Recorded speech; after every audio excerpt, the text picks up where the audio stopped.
Thank you for joining in for our third session of the SPL Masterclass with the man himself, Mr. Hermann Gier.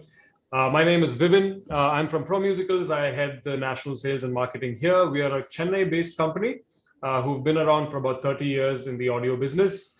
We are very happy to have signed on SPL, and we have our good friend Xavier, Vice President, and co-founder Hermann with us to present their products to you. Products will be arriving by the end of December, but before it comes, we can have a look at what they have through these masterclasses.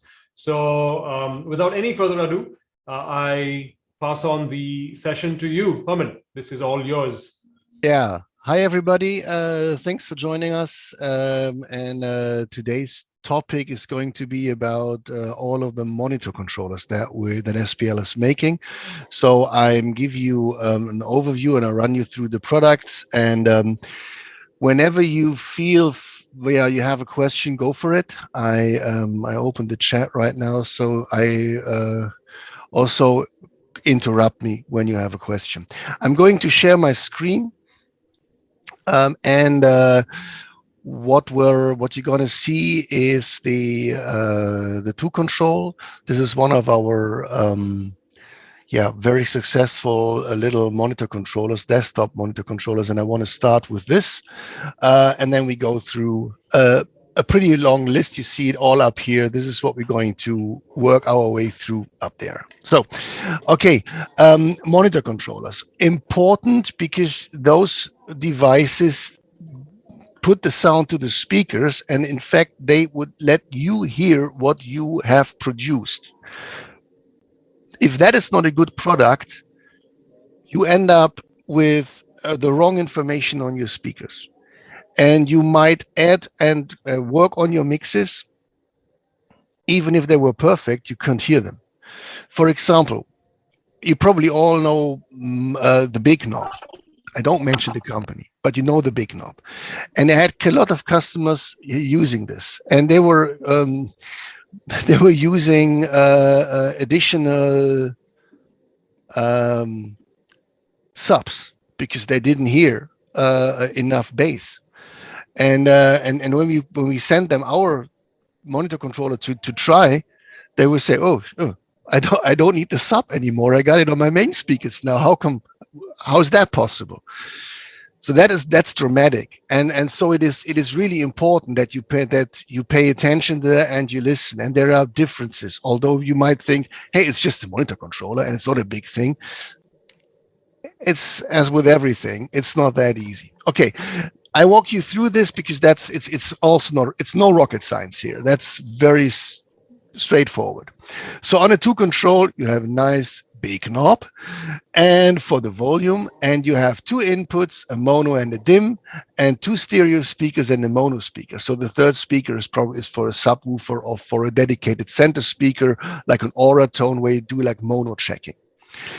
On the right side, you have 2 headphones with individual volume control, and you have a crossfeed control. That was actually the first monitor controller that we made back in the days where you had a variable crossfeed on it. We came out with that fancy logo for it. We don't use it anymore. And you can switch this on and off with this, and it works on both headphones.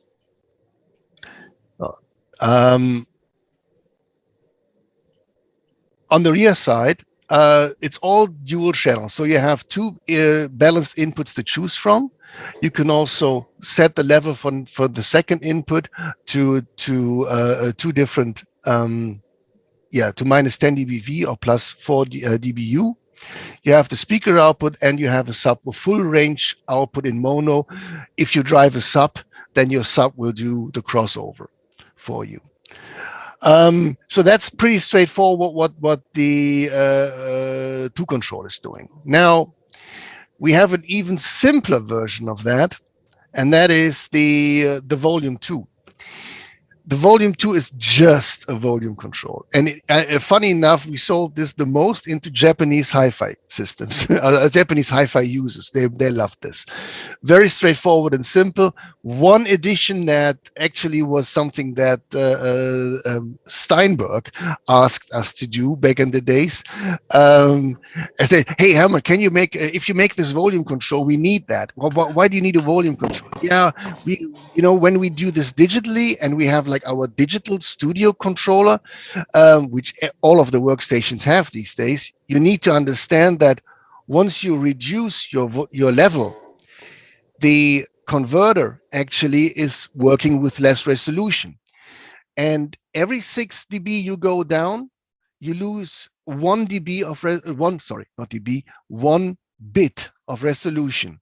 Now, when you have like a 16-bit file, and that would be 16-bit if you listen to it at maximum volume. If you reduce this digitally to a monitoring volume, and that is usually in the realm of about minus 30 dB, you lose 5 dB of resolution, meaning that if you monitor your signal, you monitor with a quality of 11 bits. That may not be what you want. And it brings us back to the topic that the monitor controller in analog is important, because at that point, it remains at full resolution. When you turn this baby down, it is still 16-bit, just lower level, because that is analog. Now, they asked us for that mute switch over here because they said, yeah, when the computer hangs, it puts out 0 dB full throttle noise. And that can be damaging to your speakers, maybe even damaging to your hearing. So a quick resolution with a panic mute button for these cases would be fine. And that's the reason why we put that mute button in there. I mean, obviously, you can also use it when somebody gets in and you need to stop the playback and you go for mute. You don't want to reset the volume control, because that is something that you shouldn't vary too much. The idea actually is that you take an SPL meter on your preferred listening position. You select, let's say, 84, 83 dB at your standard listening level. So you play your favorite music, you measure 83 dB, you turn the volume control to the point where it says 83, 84 on your level meter, and that's where you make a little mark on the white scale, for example. So that's your reference there. Then you usually select a second one. Then that's about 68 dB roughly. So that's a lower volume, and you make a second mark for that. You can do even lower, you can go higher, doesn't matter. But the point is, you get fooled by varying volume. Just a little bit louder makes you believe the mix is better. And therefore, little marks are always helping so that you have a reference to go from. The back panel of that unit is super simple, in and out, done. And there is not much more to say about it. It's just a simple, high quality volume control. We have the same thing, oops, I need to scroll up, in 8 channels. So for those doing 7.1, for example, or whatever, they can do 8 channels in one go. That's an 8-gang potentiometer in there. So, and also a mute with that. And the in-ski, out-ski on this is dB25 in the Tascam format. Now, let's go to the more complicated MTC product. Now, the MTC is not just a monitor controller, it also features TalkBack, which is interesting if you have to work with multiple people in the studio and you need to have a communication going on. Okay, this I run you through a little bit more in detail. When you look at the front panel, you have that row of switches up there. The left side is all inputs. So we have 6 stereo inputs. There is a musician and a mix input, and that is those are specific for using it together with the Qmix, so that your musician gets, let's say, what he is playing or singing.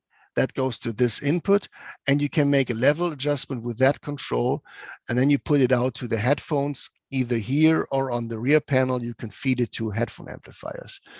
And then you have like the mix control, that's the mix between the playback that comes from, let's say, the mix. That's what you did on where you're singing to or playing to. So this is actually giving you a mix control between these two inputs. And then you have an overall volume. So basically, these two controls give you an answer for the three most common questions from artists. I can't hear myself, so you turn this up. The playback is too loud, so you turn this to the direction of the musician. Or everything is not loud enough, you just turn this up.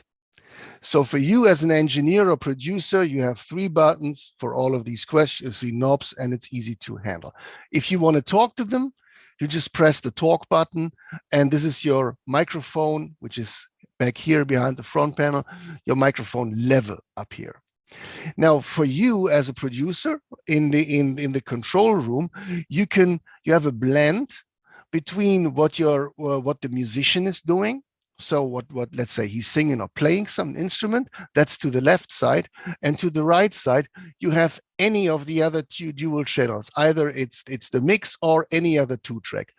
The mix you would activate this when you work with your workstation, but you might also put a CD player or whatever kind of source to another two track, and you can switch this on so you can rehearse and play back to a CD or whatever. Or a customer comes in, hey, I want to listen, I want to sound like this. So you put that in, and you have a reference in sound at your disposal, and you can mix it down here.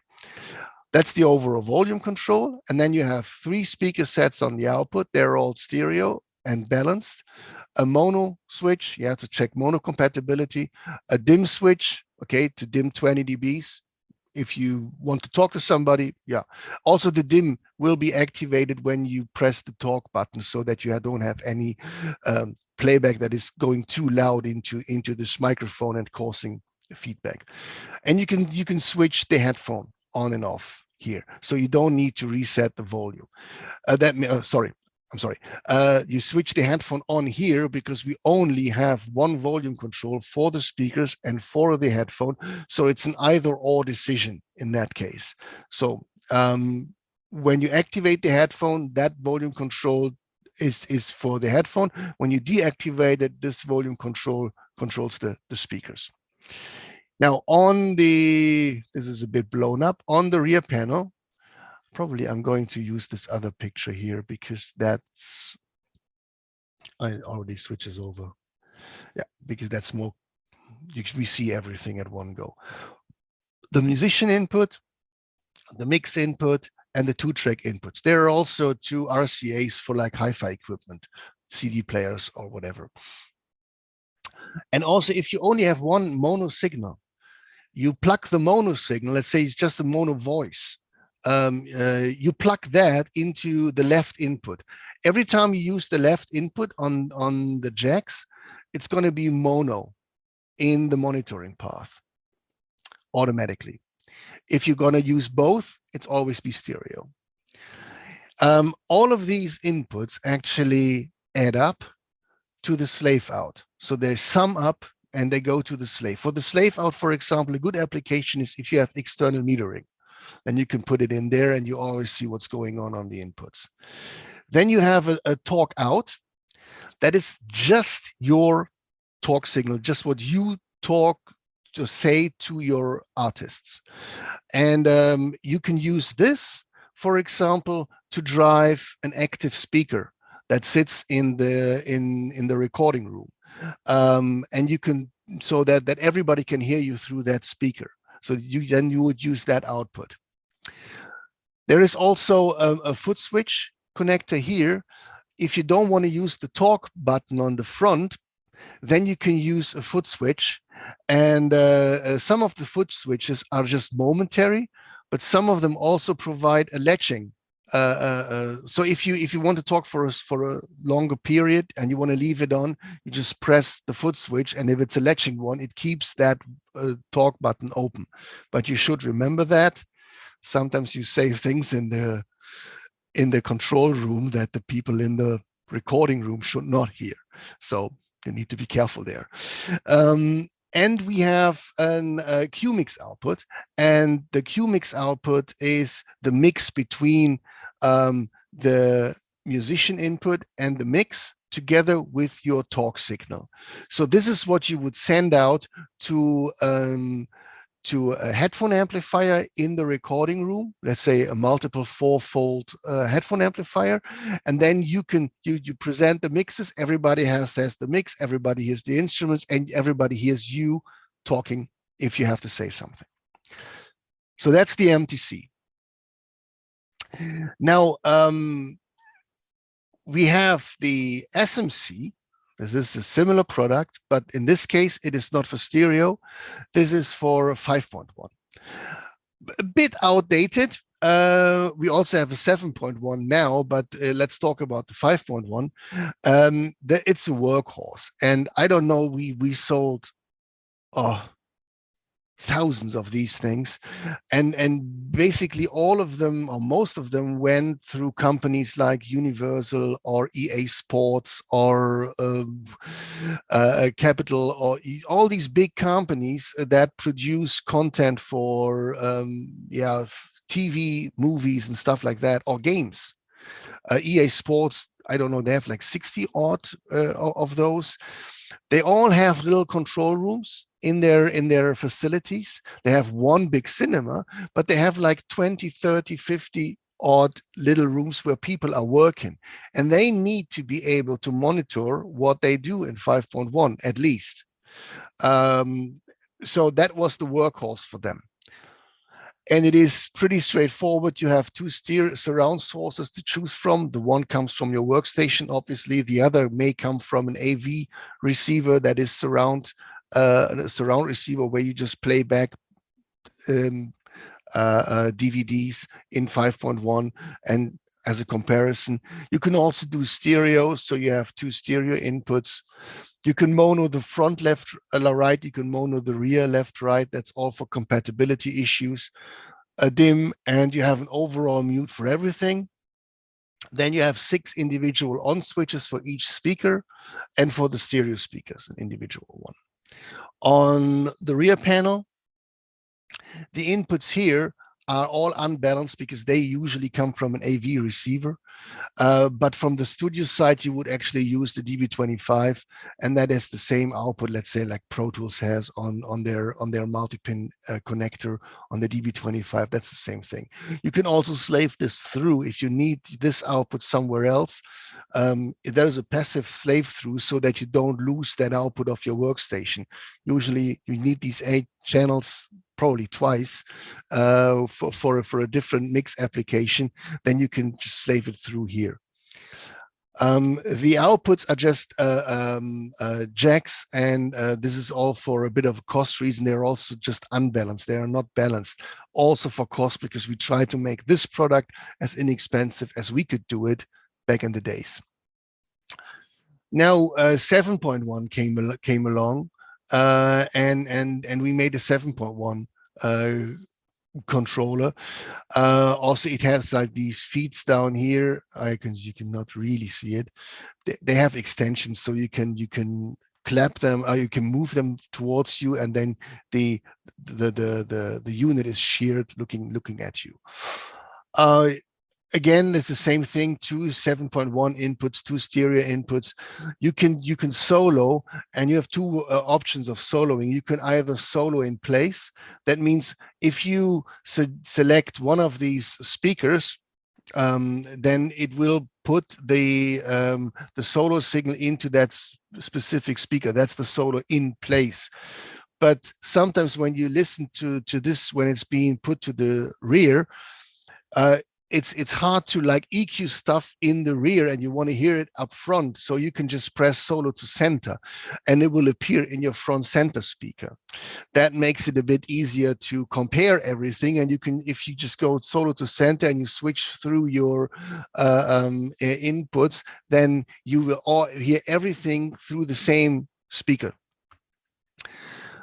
The mono left and right, yeah, we need that. And we have an alternate stereo speaker output that you can select here. And you have a headphone output, this time with an individual head level control. You can switch this on with this button. Yeah, so on the rear panel, we have the inputs, the stereo inputs, the all speaker output and the subwoofer output, a meter out, and the two 7.1 inputs, as well as the 7.1 speaker output. All pretty straightforward stuff. Now, when you do surround and we go for the next level surround, then we can talk about the MC16, which is a part of our mastering series, and it's a 16-channel monitor controller, and that features 120 volt rails. We talked about that I guess, in session number 1, yeah, in detail. Now, 16 channels, yes, we all know Atmos is coming along, and we have Aura 3D, and we have Sony 360, and whatever format there will be. 16 channels is currently the highest channel count in terms of production channels. Excuse me. So for Atmos, for it is 9.1.6. That's the maximum that is advised, but usually 7.1.4 is being used in studios for production, as far as I know. But it's an ongoing process right now, so we will see where this is going to end up. This is the highest quality possible in 16 channels, and we have like the 16 individual speaker buttons, so you can activate them. We have an preset section here on the right side where you can store your setup. Let's say you want to have a 5.1 setup, so you would engage, let's say, the first 6 buttons, and that you store this in preset 1. Storing is simple. You just hold the button for 2 seconds, then it flashes and tells you, hey, I got it. And if you want to unstore it, you just hold it for 2 seconds again, then it flashes faster and say, hey, I forgot it. So that's very simple. But if you want to do 7.1.4, you will select the speakers that are addressing those speakers in your room, and you can save that in B, and you have a third one for whatever, 7.1 or 9.1.6, which will be, everything will be on all of the speakers. So that makes it just easy to switch between the formats. You have a solo function up here, and that is kind of interesting, because let's assume you want to monitor, hey, what happens in the ceiling speakers? And you would have to like deactivate all of the speakers in your hearing level, in the lower level. What you could do is you just make solo groups. If you switch solo, you have another 3 presets. So in the solo mode, you can then say, okay, on A, I just select all my speakers that go to the ceiling, whatever that is.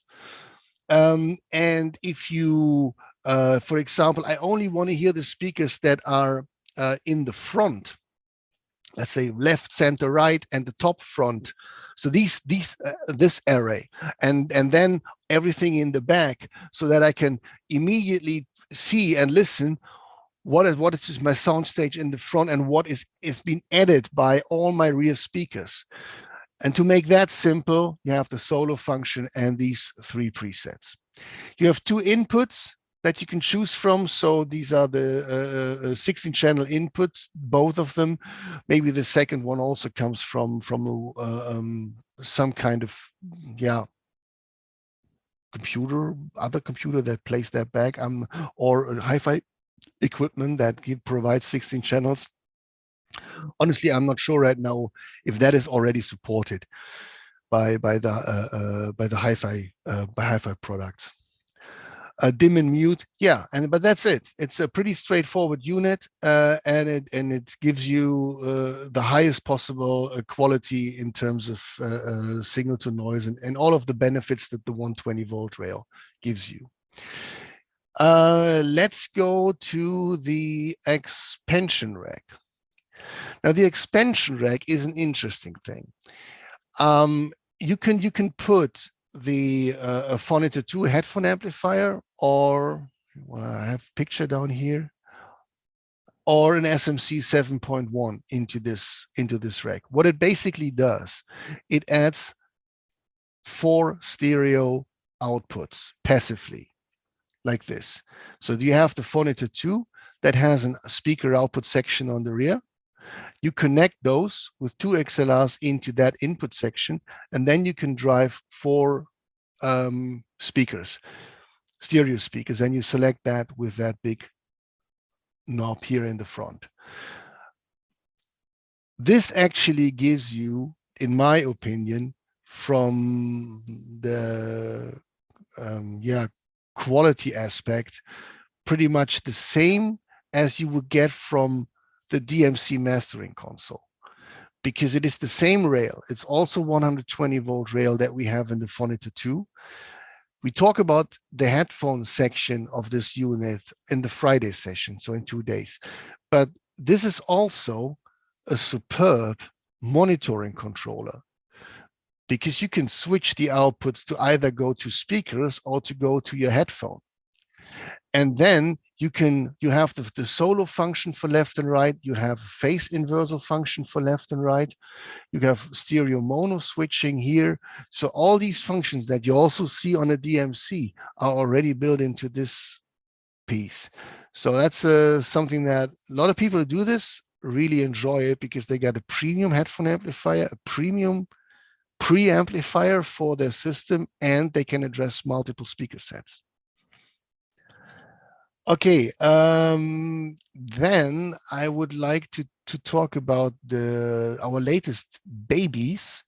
This is the Control one and the Mark one. Oops, sorry, I need to scroll up here. Yeah, come on. Here you go. And the Mark one. Both units are part of our Series 1. So that's actually, if you want to see a real size, it's just tiny, but extremely rugged and also kind of heavy, high quality devices that go onto your desktop. Mark 1 and Control 1 are relatively the same. They are the same, except for the fact that the Mark 1 is also a recording controller. Now, guess the name comes from M-A-R-C. So that's where Mark comes from. We had this first, and then we realized, oh, if we just use the first words, it's like Mark 1. Oh, that sounds kind of nice. So that's how it got the name. In this one, we put in a superb ADDA converter. So it's 32-bit, 768. It uses the same chip that we use in the mastering DA converter in the Mercury. So that's super high, and you don't see that kind of quality in monitor controllers. People tend to say, okay, now we have an interface. Now we as SPL, we don't want to say we have an interface. We don't have mic pre's built in this. And we don't want to be put into the interface category, because that's just too damn floated with inexpensive products that are not fitting our sense of quality that we like to see with our products. But monitor controllers is different. People expect quality from monitor controllers. That's where we are. And adding an ADDA is nice, because, well, you can DA your source from your computer. Everything you work on your computer, you DA it with the best possible quality available. At the same time, if you record something, yeah, come on, record it in the same quality. So it's a super high-end ADDA, but it also has extremely nice features on the analog side for the monitoring. Now let's walk through this. Now, this is the front panel, rear panel. There are a few videos if you want to watch those. So, okay, I use these pictures because they're kind of nice. Let me just make this a little bit smaller so that we fit on the screen better. So you have 2 speakers, A and B, that you can connect. And on the speaker A, you can also put on a subwoofer. All these jacks are balanced, so all TRS connections, right? So you have one unbalanced for your little speakers on the desktop, and you have one for the main speakers with a subwoofer. And the volume control, obviously. Then you have a monitoring control, this little baby over here. Now the monitoring, when you dial it to the left, you hear your inputs, your line inputs louder. If you dial it to the right, you hear it, everything that comes through USB input from your workstation becomes louder. This input is also class compliant, so you can directly hook up your iPad or your iPhone to it. It is class compliant and it will detect that. You need a camera adapter from Apple. Take the one from Apple. There is some intelligence in that. I know you can buy cheaper ones that are non-Apple and they won't work. So the proper camera adapter will do the job.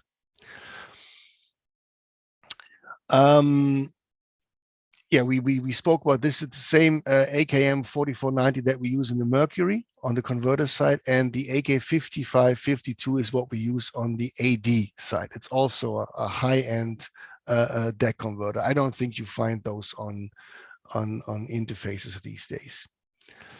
DSD is also supported. So just if you are interested in that.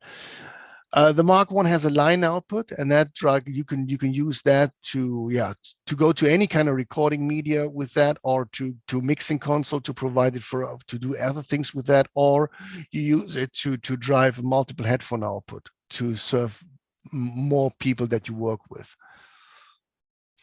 And we have a little feature that we call the LR swap. So what is left-right becomes right-left. So the modes are mono. When you drop this switch in the center, it's stereo. If you lift that switch up, you're going to invert the channels. Now, why is that important? Actually, this was something that users came up with, and those guys who are working with libraries a lot. And especially for related to video content. Imagine that you have movement in the picture from left to right or right to left or whatever. And you let's just simply take a car, and you want to find the matching sound for that car in your library. Now you have, like, let's say 50% cars going left to right and 50% of them going right to left. They all sound different. But in order to, if you try to match a sound that goes the wrong way, it doesn't compute in your brain, and you cannot really judge if it's cool or not.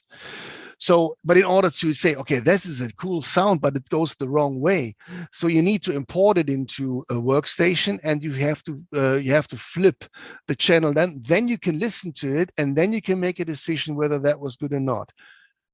That's a process that nobody wants to go through. And so therefore everybody's saying, no, well, if you have a direction, you just take the samples you have for that direction, because you don't have time for the rest. And they said it would be cool if we just had a switch on a monitor controller where you flip left to right, and then we can go through all our samples and just forget about the direction, because we can immediately swap it. Then we have the, the headphone amplifier. That's a pretty loud headphone amplifier. It's a real power amplifier built in to power those. And there is also the crossfeed built in. Again, if you're interested in what that all does, the Friday session is for that. In brief, it makes mixing on headphones possible, and it corrects all the problems that you have when going from speakers to headphone. But again, this is for the session.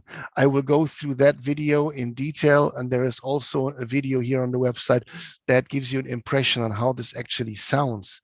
If you only have like the crossing signals from one speaker that goes to the other, how does that sound? That's part of that video. If you want to take a look at that, we're going to talk about the whole thing on Friday. So, and to finish this, on the rear side, you have like a little dip switch, one that is like diminishing the speaker output by 10 dB. That is being used for those active speakers that don't have an input sensitivity control and that are very sensitive. So I know that we have customers who complained about that, and let's go, if you, and they say, well, I can only use the volume here in the first section, and if I'm here, it's already too loud. So that's when you go to that switch on the rear side and you diminish that by 10 dB, so you can use this control better. And the second dip switch is actually where am I? Here you go.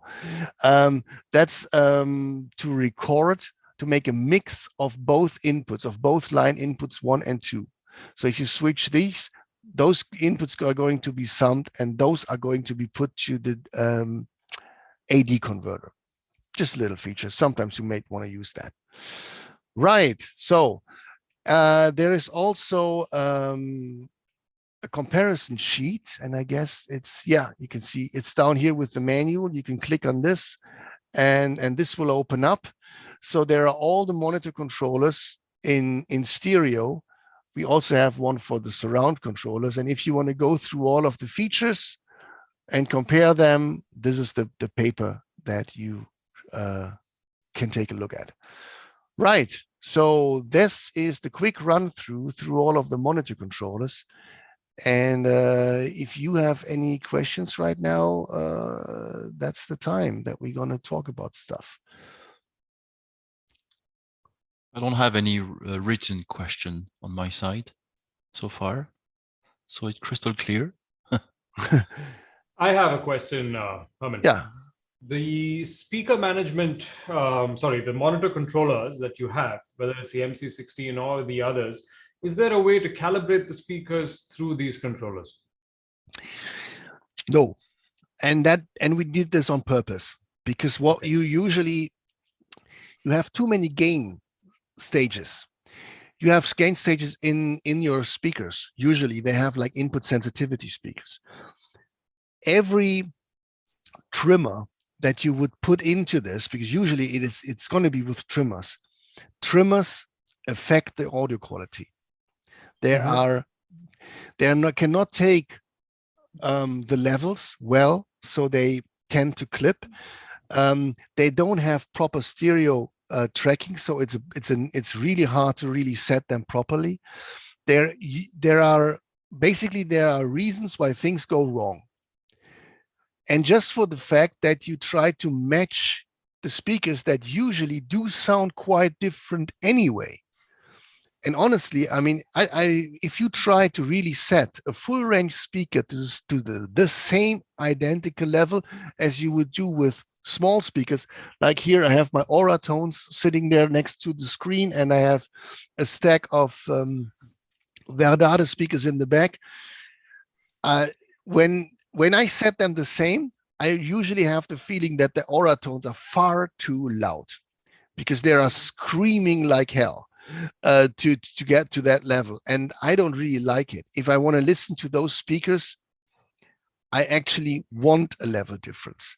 And so that matching thing to us doesn't really make a lot of sense. These are the two reasons: mismatching of gains and thereby quality issues, as well as where is the real need than just the fact, oh, they are identical in level, which they are not, because the speakers are not sounding the same, and that is it's like unnecessary to really do. And yeah, that's our opinion on it. Okay, cool, thanks.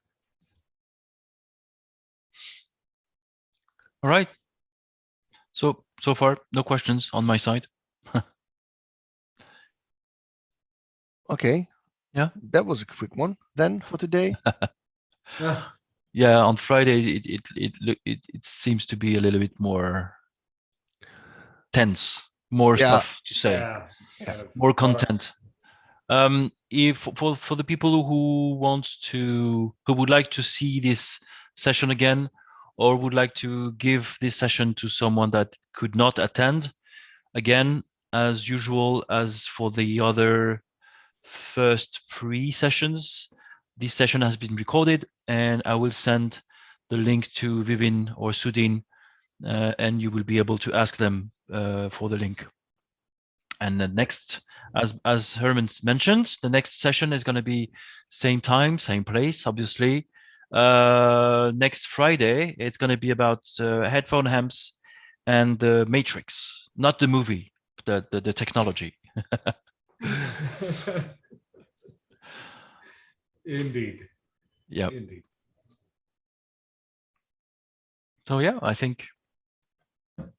All Vivin? right. Yes, thank you so much then, Hermann. Welcome. And yeah, so we look forward to meeting everybody on Friday then. Okay. Okay. Well, so have a good one. Stay safe and Thanks a lot. see you Friday. And Sure. Hermann and Namin, if you want to go for your discussion from the beginning, just please do. I'm not turning off the meeting for everyone. I just remembered I had one question regarding this Mark 1. What are the real world applications where you would use the recording feature of that particular unit? Well, again, let's say you have like a quality channel strip, no? and you record somebody. Yeah, and you can use you can use that as your AD converter for that channel strip. You just feed anything that you have externally into it, and you record it to your session. So you select this as your main monitor, as your main device for input and output in your workstation, and it converts anything you want to record. That's pretty much straightforward to me. Okay. But it doesn't limit you. Let's say if you have like an interface, and then you're limited, or less limited, but you will use the inexpensive preamps that you have in your interface. But that may not be the quality that you strive for. But you have, like, let's say, a bigger channel strip or that you want to record with, and that has analog outputs. You feed those analog outputs into the Mark 1 input, and it converts that and sends it to the DAW. So yeah, you can record multiple. You can record line inputs as well as a microphone preamplifier. Yeah, whatever the signal is you put into the line inputs. If you take your channel strip or a microphone preamp, it is line output is analog, line level. You put that into the inputs here, and you can and the Mark 1 converts it. It's just cool because anything you have as your analog equipment has an analog line output, and you can record that. Right. So basically, given us the choice of actually which output to patch in, without actually, using a lower quality preamp or. Well, the preamp is not built in here as we know. Yes. But let's say you have like we do channel 1 or frontline or any kind of these channel strips that really put that in. Put that in. Yeah. And then you get you can do the monitoring through the workstation, send the whole thing back to the headphone output, and let your guy who's singing or playing listen to it. So you have a full recording interface. That's what it's actually. What's the beauty of having the Mark 1 that has the converter built in, whereas the Control 1 doesn't have a converter and can only do the analog side, but not on this one interfaces directly with any digital workstation, or even with an iPhone or an iPad or whatever, anything that is class compliant. Got it. Yeah, that makes sense.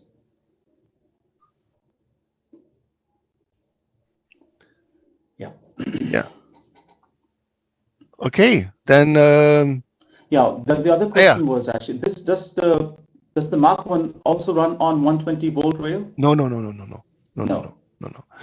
It does run on 17.5 volts plus and minus, so 35 volt rail, which is professional audio quality. And although you only see like an external power supply with 12 volts, all the Series 1 products internally have a second power supply that derives plus and minus 17.8, to be precise, volt out of the 12 volt. So plus and minus 17.5, and you can get plus 23.5 dB of dynamic range out of these units. So that's pro quality. It's higher than API is doing on their 500 series. So the analog side is really cool on this. Awesome. Yeah, I think by the five days episode on monitor amplifiers, I think then we would be able to compare between these different models and then see where each one fits. Yeah. Okay. Makes sense. Yeah, that's good. Yeah. What else? What else is there? Coming back to the SPL mix stream question. Yeah. Now, from what I've noticed actually, and what I've noticed has been over a period of say 4 years of actual usage, but I've been mixing in the box until then, and of course, like you mentioned, you can't just automatically, use a summing device and expect that your mixes will all of a sudden become great. I think if you can really mix well in the box, then if you use the same song that you've been, you're accustomed to listening for over a period of time, then you put that same thing through that. Obviously, you need to now remix the whole thing because your levels are going to be different. Yeah. And then if you take the time, then you can appreciate where a device like the mix stream comes, can actually enhance the music. I mean, for me, it does. It is actually something that you noticed as, well, I'll put it the other way. You don't notice this when you go like A, B, A, B, A, B. It is something, it's a quality that comes with an extended amount of time, or extended time that you listen to something. It is an interesting approach, and actually the hi-fi people taught me that in the first place. We had a session back at Galaxy Studio some years ago, where they were like, it was about Super Audio CD and Philips, and they had like a whole set of editors from the hi-fi magazines from Europe and even from America, flown in by helicopter, blah blah blah. So big cheesy big thing, and they were in the control room, and Ronald Prent, he was the engineer demoing this surround work at the time there. He worked with Def Leppard. I know, I know Roland Brent, and Rammstein and all, and Police and Elton John, and a whole set of good artists. So Ronald, he demoed, and he's a surround pioneer in terms of mixing surround. He really is great at that, and he was showing different songs, and he was going A, and then he was B, and then back to there and back to, and the guy said, "Hey, stop that," and Ronald, "Why? Stop that." I couldn't listen. Well, I just switched over. Yeah, but you just switched for like 5 seconds and then you switched back. Yeah, that's what we from the pro department do all the time. No, we from hi-fi, we don't do that. We need, let's say, at least 5 minutes, at least, to get into it. And I was like, okay. But then I started doing it, and there is something about this. It sounds weird in the first place, but when you do it, you start to realize feeling comfortable with the mix is a quality that you don't perceive by A-Being. You perceive that on a longer range. It's exactly what you were talking about. You listen to it for a longer period, and then this becomes apparent. So that was like a little lesson from the hi-fi guys, and it's actually true that this quality needs to be part of our listening habits, and we're very in our super fast time of production, and I need to get this done, and we need to finish the project, and you have a deadline, and blah blah blah. We tend to stick to fast A-Being. Oh no, this is better, and you go for that, and then suddenly something that might be having a lot of total harmonic distortion sounds very present in the first hit, and you go for like A, B. Oh no, this is better because it's more present. Yes, it is, but listen to this for like 10 minutes, it just gets on your nerves. It's overdone, and suddenly the distortion becomes, or the total harmonic distortion in that signal becomes like part of the sound. Part of the sound, and it really fatigues your hearing, and it gets on your nerves, and you just don't like it. So that means that A-Being with that fast first impression is not necessarily the better, leads you to the best selection. Yeah, your acceptance level kind of, you become familiar with it and you start accepting it. That's another thing. Yeah, that can happen too. Yeah. And you live with what you did just because you did it. And you don't want this is also yeah, you don't want to you don't want to go back. You don't want to argue about it. No, that's good. Yeah, also happens. Now, I've also noticed one thing. See, I was actually with just one mix stream for, say, two years. And then when the next one arrived, I noticed that the Lundahl transformer, the Swedish transformer that you use, now that became even prettier, because in the beginning, I think it was kind of there, but I mean, you can kind of feel it, but it's not pronounced. Like, say, for example, what my friend uses, the Neve sounding machine, Toby Joseph. You know, So he's a dear friend of mine. We're from the same place. So he uses that, and he told me it's very colored. But in the case of the mix stream, Lundahl, when you switch it on, it's there, but it's not that pronounced. But when you add in the second one, I felt that, oh, now I can hear the transformers really well. Yeah, but then you add two of them in the color. Lundahl and Per Lundahl, his philosophy on transformers is all about transparency, and I remember I was talking to him. Hey, Per, can you please make us a rock and roll transformer, something that does something more like, you know? What you mean by rock and roll transformer? Yeah, something that has a bit more color to it, that adds a bit more of that transformery vibe. And he was just like, why would you want to do that? I say, yeah, because people like the color of that sound. I say, well, but a transformer is there for safety purposes, and they should not affect the sound at all at best. And that's what we strive for, because it should be decoupling audio from each other, and it's just being transformed. So yeah, that's true, but we really want more color. Now it turns out he actually, after 10 years of talking to him, last year we received the first rock and roll transformers from him, and now they don't work for us either. They do have more THD, they do have more color, but they don't have that specific sound. And it's not just the transformer that does that sound. It's a whole set of caps that build you. I mean, Neve is known for huge amount of caps in their signal paths that add this kind of a colory sound to which is specific to them. So it's not just the transformer itself. And another thing was that we were looking at other transformers to build in, Cahill or Cinemac or whatever. Some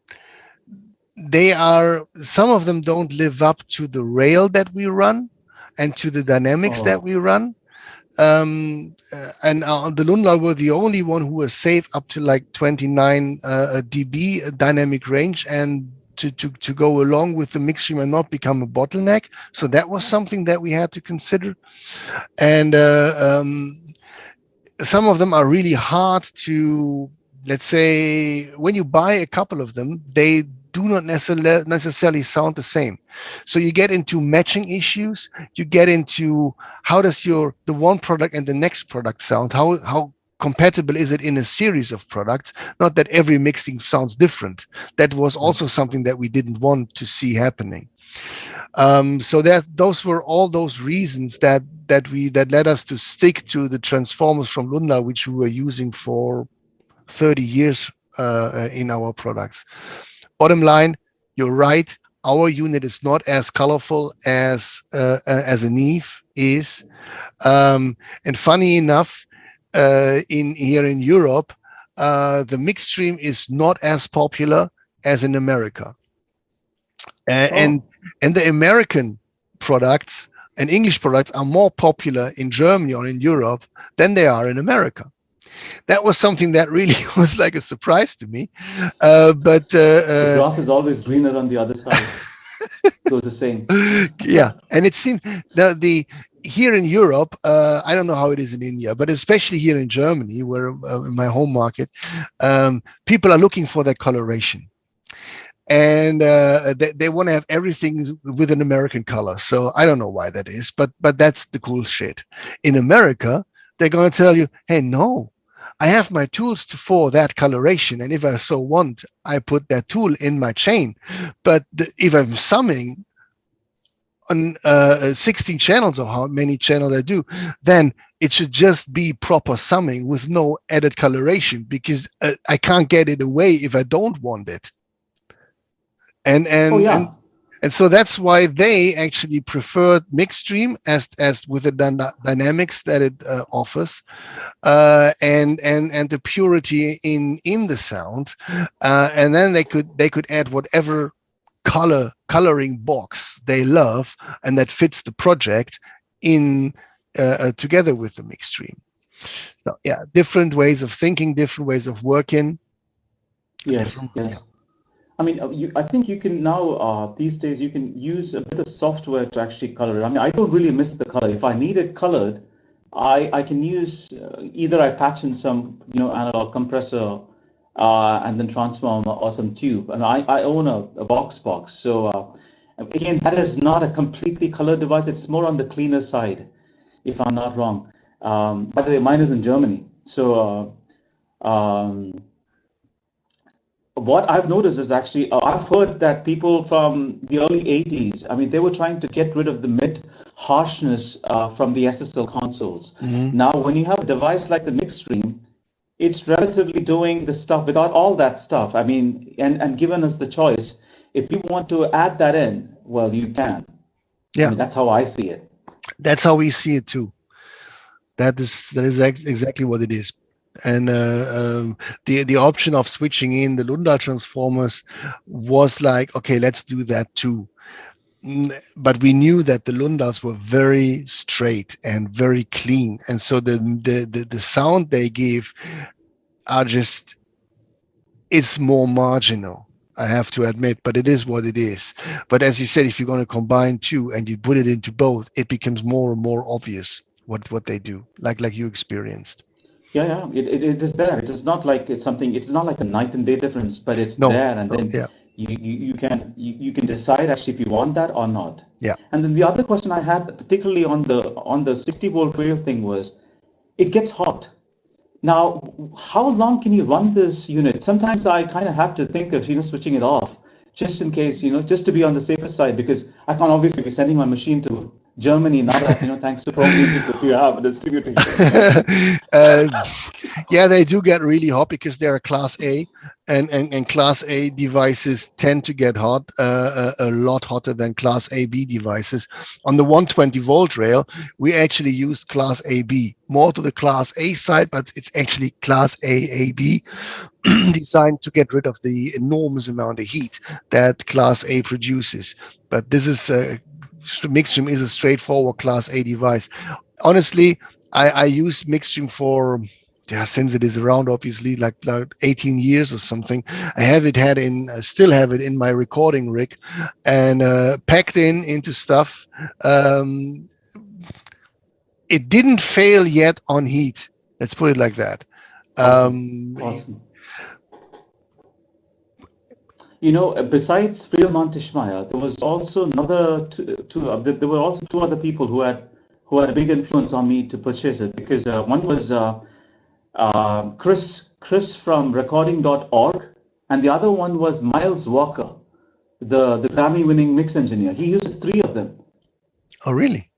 Yeah, okay. He's American. Chris Walker. Miles Walker. Miles Walker. Yes. I usually forget things. He had sent me an email how he distributes all these analog gear and patches it with the Mixstream. And he's a staunch believer in the Mixstream. They're not really colored, but they're very clean and very separated, and you have the space between all these instruments. It's all very beautifully done. I like his mixes a lot. I mean, in the pop genre, I think he's one of the best out of the modern mixes. Yeah. I look into this. I just know about. Do you know Mike Dean? No. He's one of the big shots in the US doing many of those of the rap artists, and he uses Mixstream as well for the stuff he does, and especially because of the heavy layered bottom end and the bass end, all that enormous energy that this kind of music comes along with. That's where the Mixstream works really well, and gives that and keeps that, maintains that super heavy bass content when mixing it together. Something the way you have issues on the workstation where certain things fade away. And that actually, I mean, you can add a comment to that. My feeling was when I was mixing digital, or when I'm mixing digital and I use like a fader box, for example, I always felt that if you, when mixing digital and you lower or rise a level of a specific instrument in the mix, it's only a minimal change and you start to feel, oh, this is too loud. Or you just drop the level and it's a minimal change and you, oh no, now it's too low in level. Seems like the window where you position an instrument in level is really small.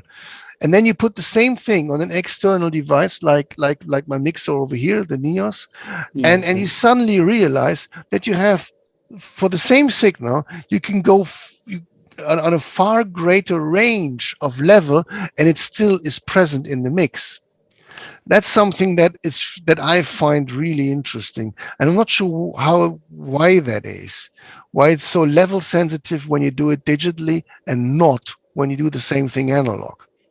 I don't know. See, this is very interesting because I watched one of Chris Lord-Alge's videos where he mentions that the whole thing is level dependent, particularly when you come from an analog side, you see.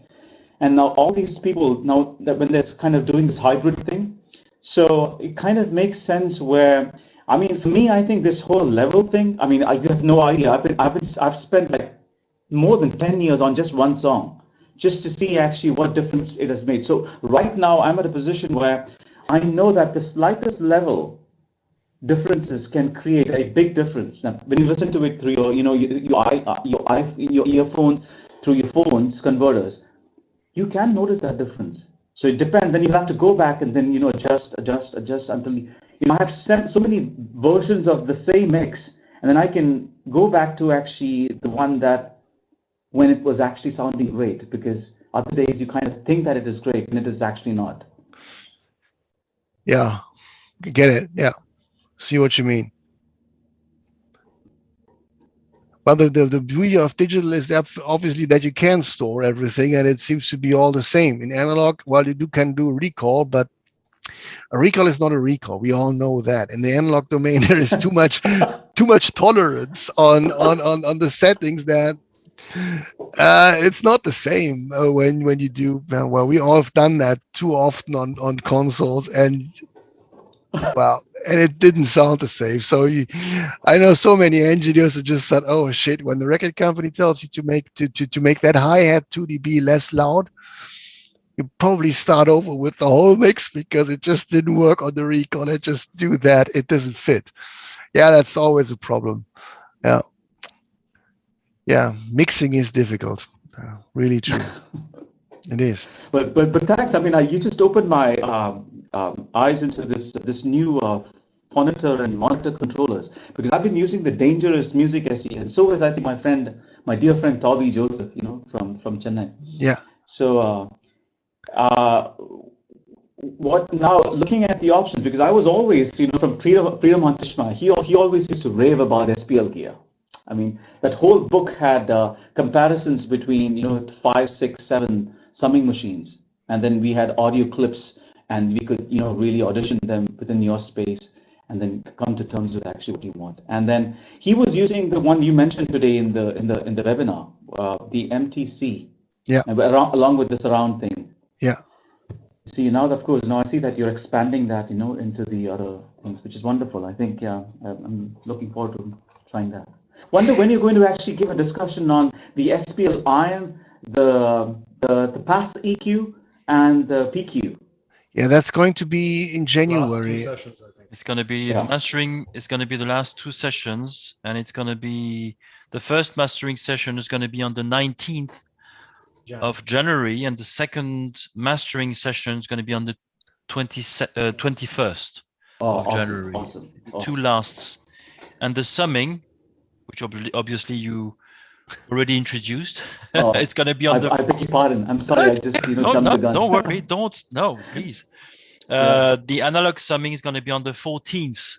Processing and analog summing is going to be on the 14th of January. Okay. Yeah. It's a big one. Yeah, I mean, it's all you need is actually, I don't know, somehow, we could gather the money to buy SPL gear, because I would just patch in this whole thing. This analog doesn't sound analog. It sounds digital. It's so clean. It is so pristine. I'm not sure whether I'm going to talk to my marketing department and promote that to them. Oh, Lord. Yeah, but the thing is that analog, when you do it, let's say the inexpensive or the cheap way, and you use lesser good quality components, analog becomes smeary and not precise. And you think that, okay, now I prefer digital because it doesn't have all this negative stuff to it. But if you do it right, it can become really crystal clear and perfect, almost perfect. Nothing is really perfect, but close to perfection. And that's what we strive for. We just really believe in a good analog technology, and we want to raise the flag and say, yeah, it's still, you can still do that, and it's still possible to develop these analog products. And when I look at when we 5 years ago we started to do hi-fi, and with 120 volt rail equipment, and we're now getting, I mean, that's our biggest growing market, honestly. That's just really yeah. The comments we get back from them is that this is the best sounding transistor, so analog transistor technology, that they've ever heard. And they are comparing it to tube equipment because they are all into tube or transistor, and transistor is bad, tube is good. So not that black and white, but almost. And now they're going. It sounds like it has the benefits of tube equipment from the sound, but it has it almost sounds like tubey equipment, but it is straightforward transistor technology and has none of the side effects of tubes, like microphonic and aging and all of these things. And we get really rave reviews on that side too. So that shows us that analog technology, if you do it right, and I mean especially when you go for higher voltages, then it is, yeah, it's hard to beat. It's really hard to beat. No, I recently came across this famous pianist alive, the greatest pianist probably alive, Christian Zimmerman.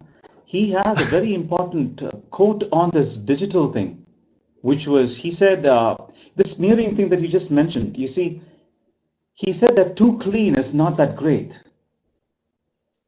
Yeah. You see, it does something to us. And he just, I mean, coming from a guy like him, he probably has superior hearing, and he's got such ability on the piano that when he mentioned that, I was like, wow, for a moment, maybe, going necessarily for too clean is not the way about, I think it has to be organic in a way for communication to actually exist. You see, real communication. I mean, yeah, I mean, it's like, would you like to listen to a computer voice that is perfect? Absolutely not. Yeah, not. It doesn't have that character, that feeling, that personality. And that is exactly what music needs. An instrument without personality. Hey, a Fender Rhodes distorts like hell. It sounds super. We all love it. That kind of a sound, Wurlitzer, and you can name all of the Hammond before. You name all these instruments, and they all have that character to them, and it isn't about perfection, really. It is what makes them characterful, and that's the reason why you love them. But to me, there are always two things. On the one side, you want to gather all this information, and then you want to preserve that character. Now, I cannot work with equipment that constantly keeps putting on its own character and doesn't let the character of the instrument or the vocal or whatever survive. Right. Because I'm adding something on top all the time. That's why clarity and transparency and all of that is important when you gather everything, because that's where you cannot use distortion or other artifacts that actually then blend over with all the nice individuality that you find from the sources that you're mixing with. So there are always two things that you need to balance. And if you play a piano, and I know Christian, he was one of the first guys in the very early time of my career when he actually came to us asking us to build him a mixing console. And that was, I don't know, mid-80s. He's that kind of perfectionist in a way, and he has good ears, and he has also a mastering studio. And so there's always two things. You have an instrument with character, and you need equipment that preserves that character and is not altering it in any other way, because that's not what you want. And these are the two things that need balancing. Right. Yeah, I mean, anyway, everything is in context. You see, it's all relative. So, you never should, lose the big picture. That's always good, step one thing back and listen from a bit of a distance, and then get that overall picture. That's always good. And it's a quality that when you mix, I mean, I struggle with that a bit, I have to admit. So you mix and you dive into your mix and you dive into that. How does that instrument now works its way through all of the other instruments in the mix? Where do I position it? And you go through all of these details, and then you think, oh, I nailed it.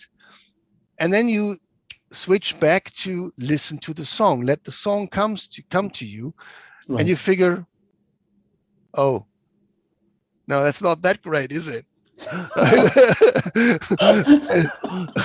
and sometimes, shit, I spent 2 hours doing this, I better think it's good. And you just leave it. And I struggle with that myself all the time, and it's really hard to switch from listening into something to perceiving and just let it come to you and then make a judgment. Absolutely, and you need to be able to swap that bam, bam, bam as a good mix engineer. And I have to admit, I think I'm not a good mix engineer.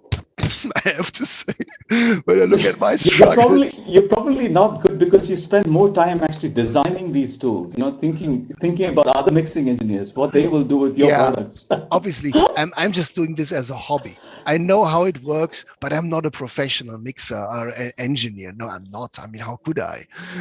But I always be happy when I get into a studio and I can spend a few hours with somebody who knows the drill and it's just working it, and I'm just getting a feel for that vibe doing it, and I admire them for the job they have, because it's really cool. Mixing is super cool. Yeah. Amazing. So it's just, thanks, Vivian, so much for actually asking me the questions and no problem. Some of my SPL gear.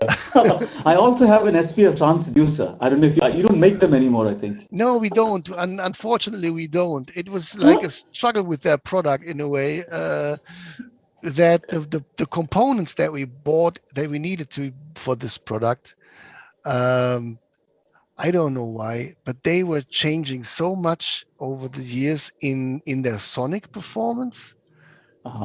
And when there is a serial number range, I think up to serial number 200, 250 or something. So the very early ones, they sound really, really nice. And suddenly it started like they were losing something. I see. And it took us a while to really recognize, because you don't really notice, again, A/B and listen for a longer time, different thing. At one point we had to quit. We said, no, we cannot get the parts are not being made to the specs that they used to, and we stopped making the transducer. So if you ever come across one with early serial numbers, that's the one to buy. I'll check mine. Yeah, I'll check mine. Yeah. I mean, I know that later when I bought it, I came to realize that actually it was used by Joe Satriani and Mark Knopfler. Yeah. You know, in some of their albums. So yeah. It is really cool. I mean, it gives you that feedback when you play, like when it's really like you play with an amp, and you feel that feedback from the amp at low levels, even in the recording. It really gives a supernatural feel. Now, the guy who actually was part of the design team, or not part, he was the major part of that design team, Ralf Reichen. He was the owner of a company called Tone Hunter, and he was Oh yes, Tone Hunter. Yeah, I remember. Yeah. His main occupation was actually building modified Marshall amps and stomp boxes. And he came to me, I think it was 2006 or 7, and he said, what about we're going to do a product for guitarists, and we're going to make a recording product and a power soak for them, and we emulate everything. And I said, yeah, I mean, that'll be cool. It's going to be a struggle for SPL, because we're not a company for guitarists. We're a company for recording equipment. And that turned out to be the big issue later in selling it, that when you go into, let's say, a music store, and the guys from the studio department send us away to the guys from the guitar department, and the guys from the guitar department send us over to the guys from the studio department. Nobody wanted the product, because it was too much crossing over the lines there. So that was one of the struggles we also had with that. I still have mine sitting down there. I think it's prototype number 1, and I have like down there is a 60s tube amp from Scheffler, I think it was, and I built that into a SPL housing. Just the 60-watt all tube old amp, and I'm running my bass. I'm running it through this and record it through the transducer. So that's still my favorite recording setup. Awesome. Thanks, Mervin, and everybody else. Actually, I've taken more than enough of your time, so it's just quite a lot of people stayed with us on this excursion here. I can see. Well, thank you. I mean, all cool, and hope to see you Friday, or anybody else here. I'll be there. Yeah. Who stayed with us. Thanks so much. Yeah. Thanks a lot, and see you Friday.